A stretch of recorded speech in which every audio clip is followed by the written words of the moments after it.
Nearly 12 years ago, Dragon's Dogma 1 was released, a brand new IP that Capcom took a chance with. It led to an amazing action RPG game that has finally received a sequel. And today, I am absolutely happy to report that Dragon's Dogma 2 is an outstanding sequel.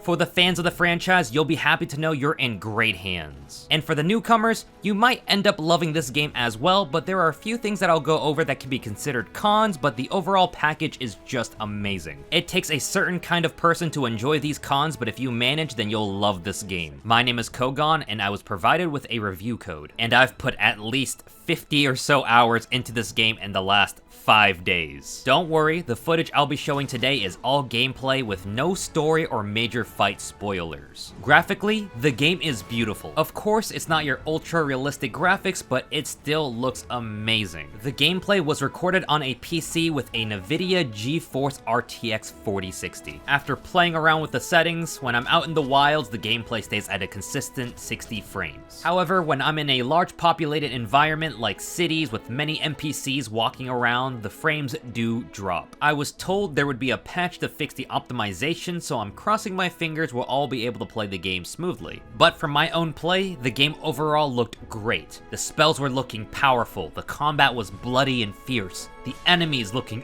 ugly, and the variety of locations looking vastly different from one another, with forests looking bright and green to the lands that were ravaged by the monster attacks. Immersion is the name of the game here. Dragon Dogma aims to put you right in the middle of its fantasy world with both its prettiest of pretties to the most gruesome of enemies and fights. You'll be transported into this world and spending so much time getting lost in it, and I mean that in the most positive way. Getting sidetracked by side quests, then spending hours running around different locales finding hidden caves and plentiful loot. And just to touch upon the story without spoiling anything, we got a story, boys. This time, it's a step above the last game. Dragon's Dogma 1 was not really known for its story, and the gameplay spoke for it instead. However, to me, I think the story stands well on its own, and I think you'll enjoy the journey this time around. And oh, what kind of journey you'll go through, because this world is much, much larger than the first one. I wasn't able to find all the special locations or monsters shown in the trailers previously, and this was after spending nearly 50 hours. The character customization as you've seen online at this point is vast with many options. You're able to make the most stunning characters or pawns in this game,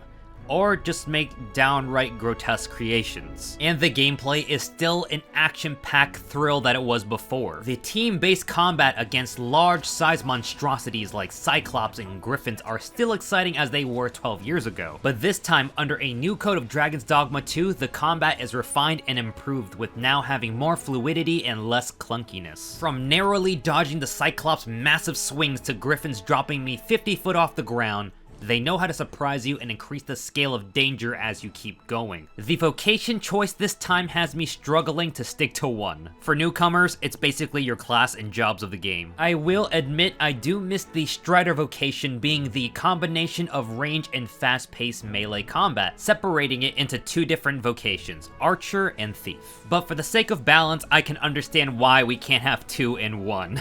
Regardless, there are many new and cool flashy skills to use from all vocations. The game had me swapping vocations to find what exactly best fit my playstyle. Experimentation is a huge selling point for me to not only try out new vocations, but also to mix and match different abilities learned from one another. Pawns are your loyal NPC teammates. They provide you with support in both combat and knowledge.